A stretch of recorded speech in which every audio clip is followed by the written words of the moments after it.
O programa a seguir tem classificação indicativa livre.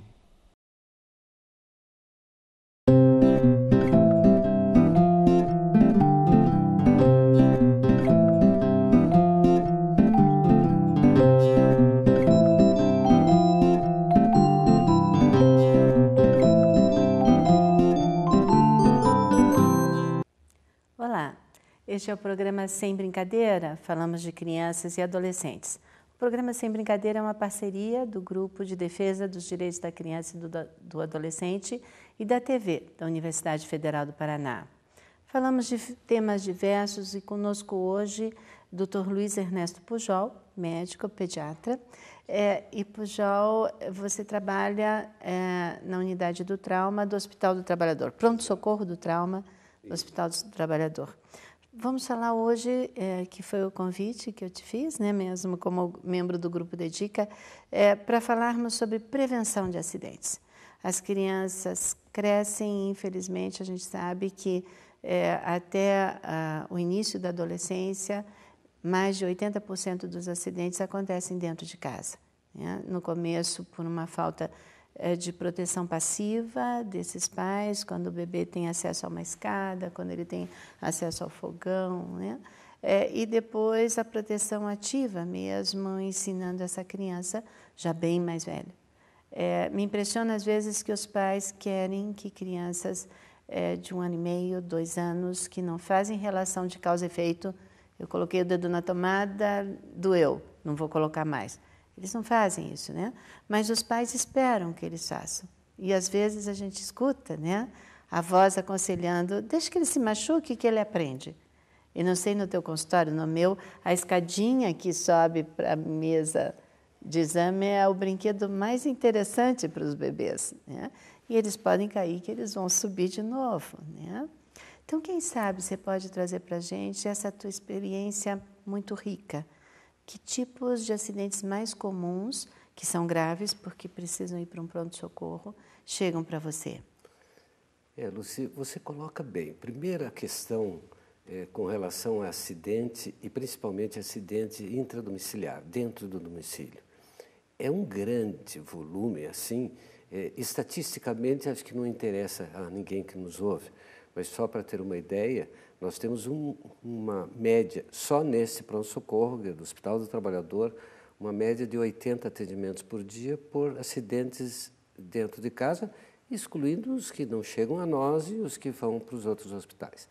Então, a gama é muito grande e nos preocupa muito esse aspecto que você coloca, de que os pais esperam que a criança aprenda no seu próprio erro. Isso é muito grave, porque você citou a criança que coloca o dedinho na tomada, sofre um choque pequeno que só o assusta ou dói um pouquinho só, até o momento que ele continua fazendo isso, porque ele não tem nem memória o suficiente e julgamento para evitar o acidente, e ele volta a praticar o mesmo ato e pode sofrer consequências graves. O número de óbitos de crianças de 0 a 15 anos por acidente intradomiciliar é extremamente alto, de óbitos. Sim. A cada um óbito, nós temos 3 sequelados, e isto compromete todo o futuro da criança. Quando você diz que os pais ou algumas pessoas cuidadoras dizem que essa criança precisa sofrer para aprender, eles não sabem o risco que correm em colocá-las sempre a expor do risco.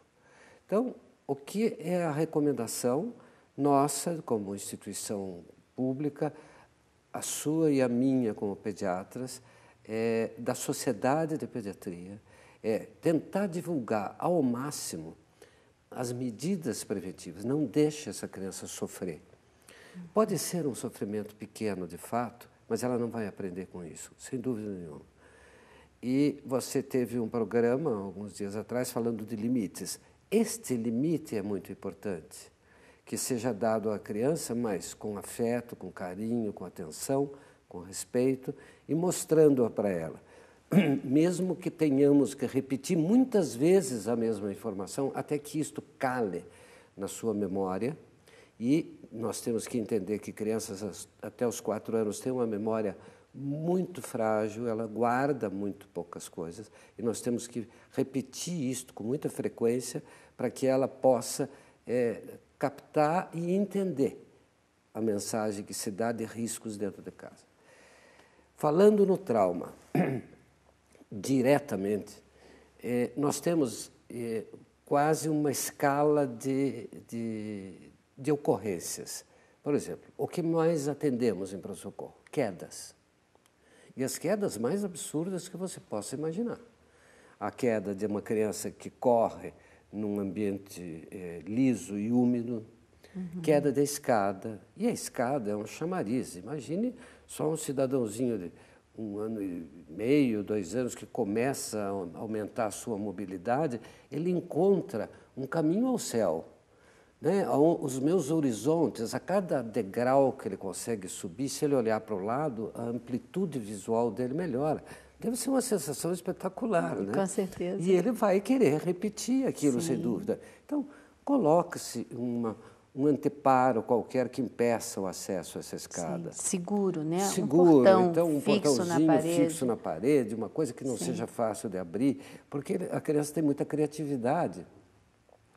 Ele consegue coisas, e todos os pais e cuidadores sabem disso, que até Deus duvida. Você põe lá cadeado, o sujeito consegue abrir aquilo lá, sabe Deus com que maneira, mas ao seu modo ele transpõe aquele obstáculo. Então, esses obstáculos de escada, nós temos muito queda de laje hoje.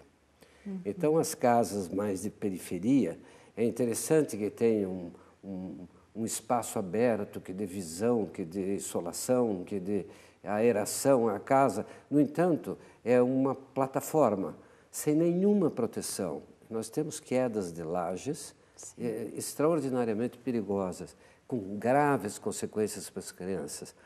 A queda de janela, mesmo em casas, mesmo na casa, não digo no edifício então nem pensar, nós temos que ter grades de proteção a qualquer idade de criança, até para idosos, né? Porque idoso também, coitado, acaba entrando nesta lista de trauma de queda de prédio. Mas numa casa também é o suficiente, 2 metros, 1,5 metro de altura para uma criança cair e se machucar.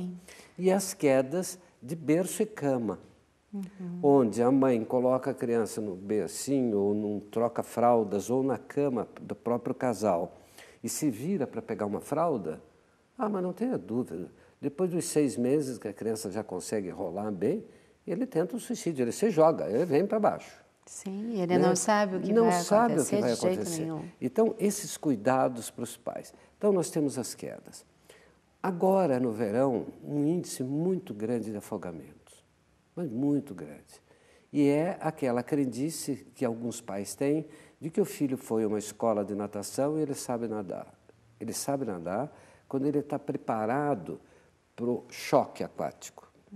Quando dizem a ele, você mergulha ou você entra na água e nada, e mexe os bracinhos, bate os pezinhos, isso é um treinamento que a criança recebe. Mas mesmo esses que sabem nadar, à beira de uma piscina, se involuntariamente ou propositalmente nessas brincadeiras idiotas que algumas pessoas fazem de empurrar a criança para dentro da água, ele cai dentro da água, o susto, o choque, faz com que ele perca toda essa habilidade que ele tinha, ele se afoga. E se ele aspirar, né, pelo susto. Exatamente, pelo susto. Nós temos também afogamento de crianças em banheira, bebês recém-nascidos. Em 10 centímetros de água, eu já tive perda de um nenê de 2 meses de idade, em que a mãe o deixou encostadinho e foi buscar uma toalha para enxugá-lo. E quando ela voltou, ele tinha escorregado e em 10 centímetros de água ele aspirou e morreu. Então, sabe, os cuidados com a água, as piscinas, né? Então, vamos à piscina, tudo bem, vai todo mundo. Tem que ter alguém extremamente responsável com treinamento para socorrer um quase afogado ou um afogado e recuperá-lo. Isso é um treinamento que a Sociedade Paranaense de Pediatria faz para os cuidadores.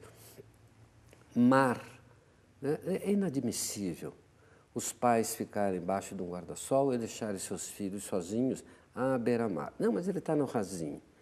O mar é uma coisa extremamente imprevisível Sim. nos seus movimentos de maré. Como a criança. Como a criança.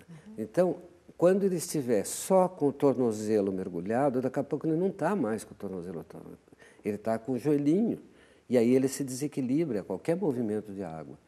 Então, estes afogamentos que nós temos tido, principalmente em criança, os adolescentes com um pouco mais de intensidade pela sua imperícia de enfrentar o risco. Então, comigo não acontece, eu pego minha prancha e vou visitar o tubarão a 200 metros de profundidade, de distância. Né? Tudo bem, mas o adolescente também tem esse risco. Então, isso tudo tem que ser muito cuidado. O número de afogamentos é imperdoável que ele aumente a cada temporada de verão que nós temos. E um terceiro fator que nos preocupa muito, Luci, em pronto-socorro, é a asfixia.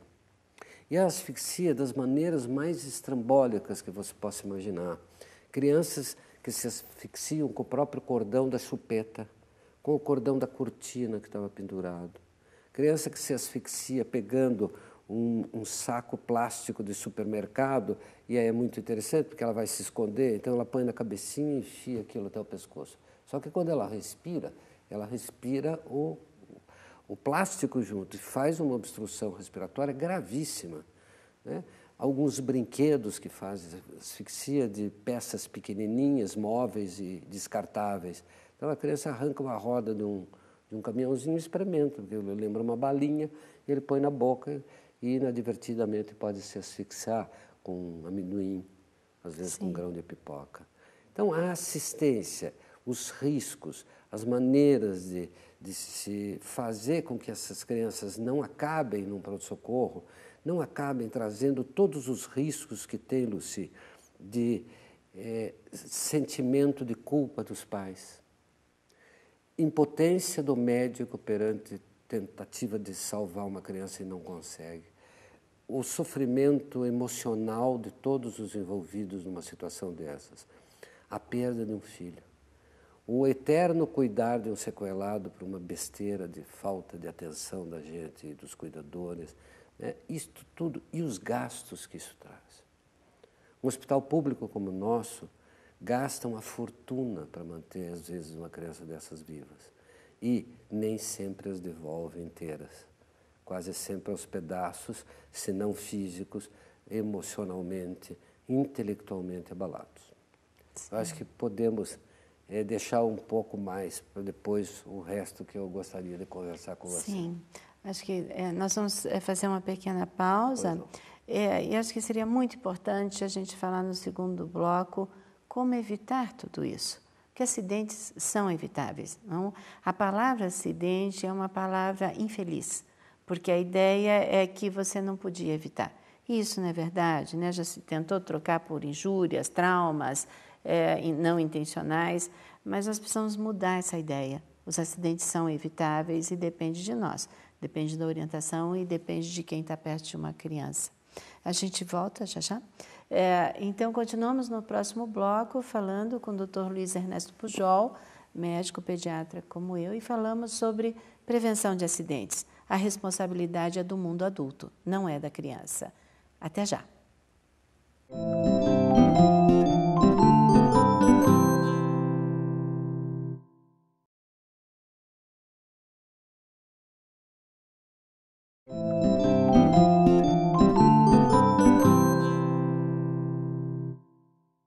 Olá, estamos de volta com o programa Sem Brincadeira e falamos hoje de como prevenir os traumas, as injúrias, aquilo que acontece com crianças e adolescentes e não precisaria acontecer.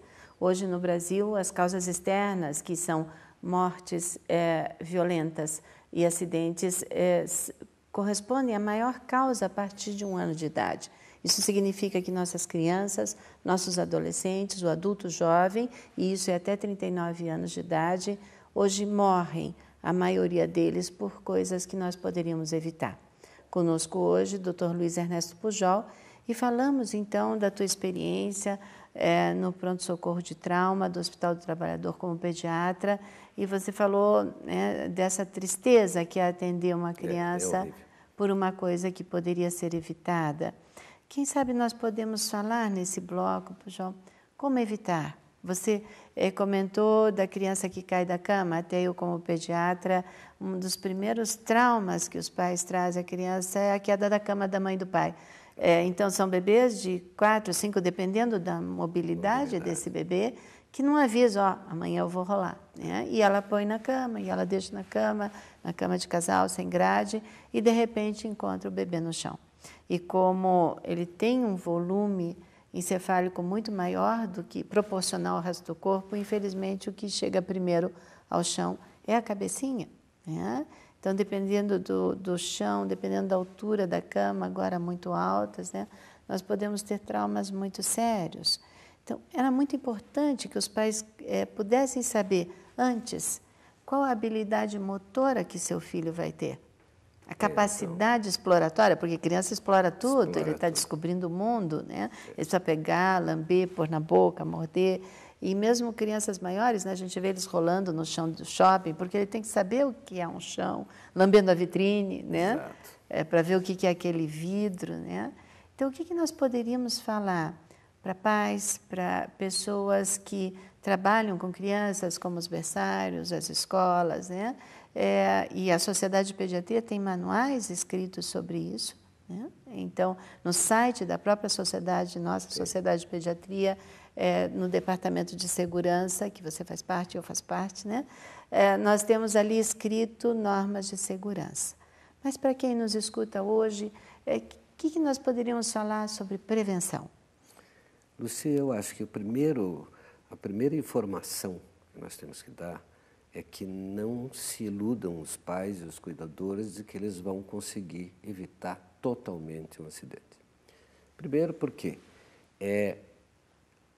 há uma crendice de que acidente é uma fatalidade, é uma coisa que é impossível de se evitar. Isso não é uma verdade. Nenhum acidente acontece porque Deus quis, porque o destino assim o tinha colocado.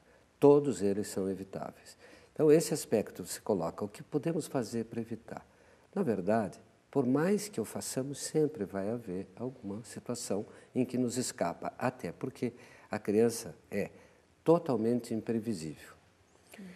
Até os 4 meses é muito difícil uma criança role, mas depois disso, dependendo da sua estimulação e da sua conformação neurológica e aquisições por estímulos, essa criança começa a rolar. Então, eu acho que a partir do 3º mês, essa criança jamais deve ser deixada numa cama.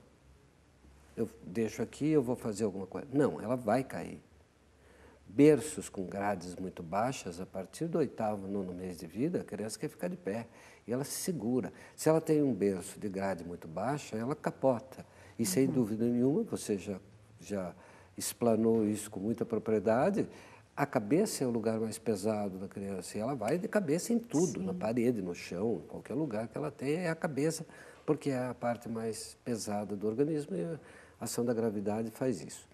Então, eu acho que esses cuidados com berço, com altura de cama, não deixar a criança sozinha, durante o banho, muito cuidado, nunca a criança ficar sozinha, em qualquer idade, nenhuma, nunca, em qualquer idade, não Sim. pode. E praia sempre olhando, piscina muito atento, junto com gente capaz para socorrê-los, né? As proteções de janelas com estas telas protetoras são extremamente importantes, têm evitado muito acidente. Sim. A escada com a portinha que você comentou, brinquedos que essas crianças tenham que ter à sua mão, nunca com peças soltas, móveis. Às vezes é melhor gastar um pouco mais de dinheiro num brinquedo um pouquinho mais caro, mas cuja constituição não permite esse tipo de a criança tirar um pedacinho e se afogar com aquilo. Os cuidados com fios soltos, fio elétrico, instalação elétrica, fio de cortina, extensões, né? Essas coisas todas têm que ser chamadas com relação à queimadura, por exemplo. Temos muito queimado ultimamente. Por quê? Porque essas crianças têm acesso aos locais de risco. Qual é o maior lugar de risco e que nós deveríamos cultuar isso na nossa sociedade. Cozinha não é lugar de criança. Então, não entra na cozinha. Ah, mas ele é pequenininho, coitadinho, eu vou fazer a comida do dia a dia no fogão e ele quer ir atrás. Não vai. Não, mas ele chora. Deixe que chore, explique para ele que não pode. Ah, ele se joga no chão, fica todo roxo. Explica para esse camarada que está no chão que não é assim que se resolvem as situações. E continua não permitindo que ele entre na cozinha, onde ele tem acesso a panela, a fogão, a ferro elétrico, ao diabo a quatro que vai queimá-lo. Não permita acesso dessas crianças às coisas que provoquem combustão, fósforo, isqueiro, acendedor elétrico, que é extremamente chamativo, eles adoram fazer um barulhinho com aquele bagulho. Muito bem. Estas coisas eu acho que são imprescindíveis. E aí chegamos nas férias das crianças que estão acabando, mas que eles têm uma liberdade maior e passam a andar de bicicleta, triciclo, aquele carrinho, como é que chama? Disquinho, soltam aqueles coitados dentro daquilo, grande perigo de trauma de crânio aquilo. Sim.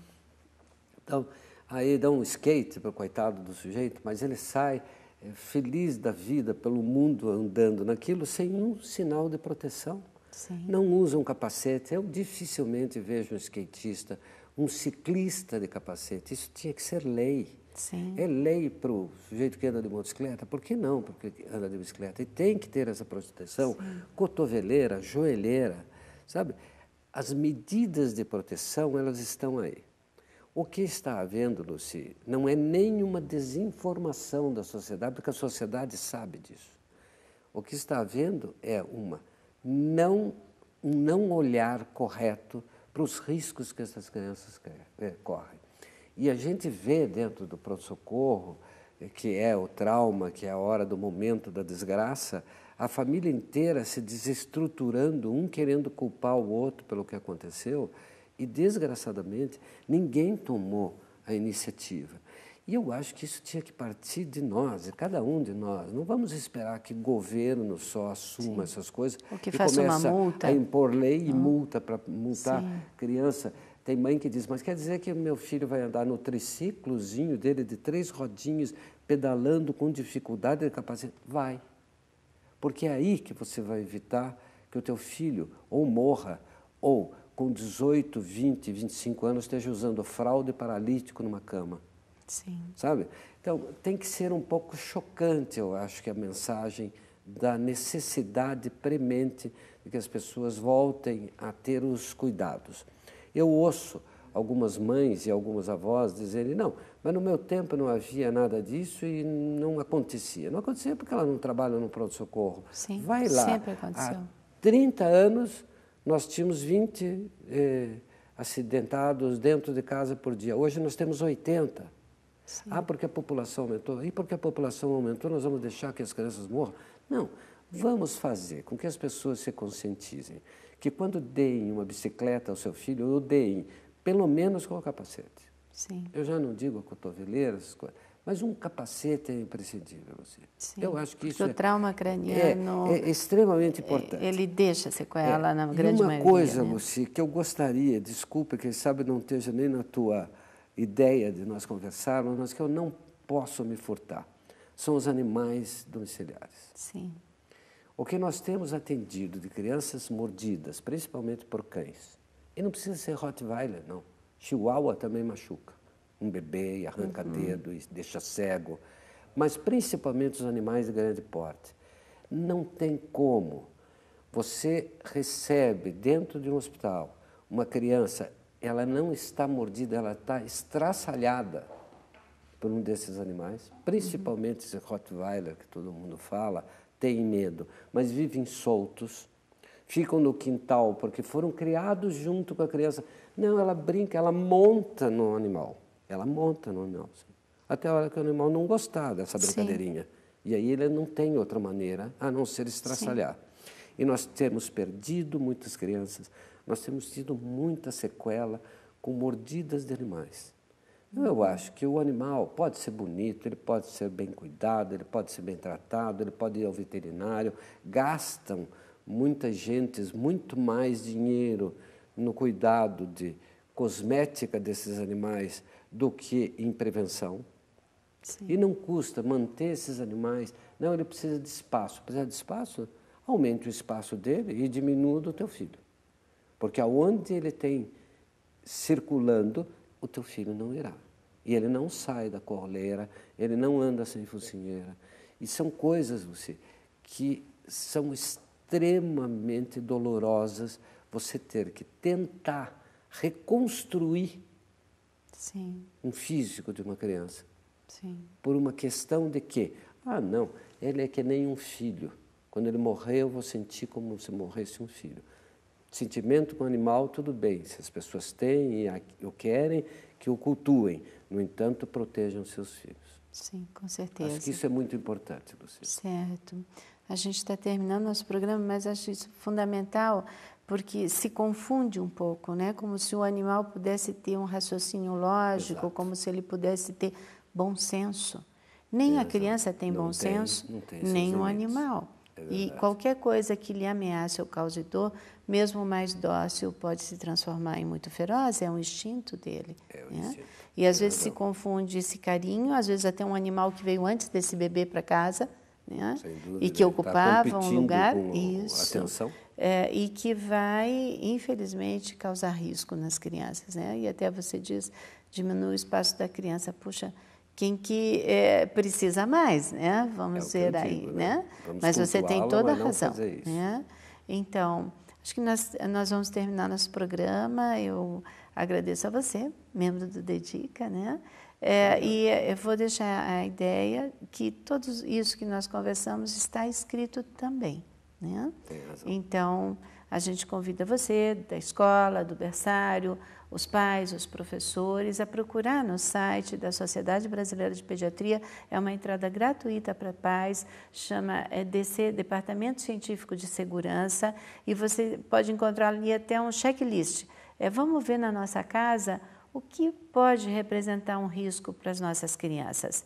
Eles são frágeis, eles são indefesos, eles vão explorar o mundo do jeito que eles conseguirem. Quanto mais ativos, mais exploram, não porque são impossíveis, mas sim porque são crianças em desenvolvimento. E o cuidado deles depende de nós. Eu agradeço muito a atenção de todos vocês. Os nossos programas estão no site da TV da UFPR e a gente aguarda vocês na próxima semana com um novo tema do Sem Brincadeira. Até lá!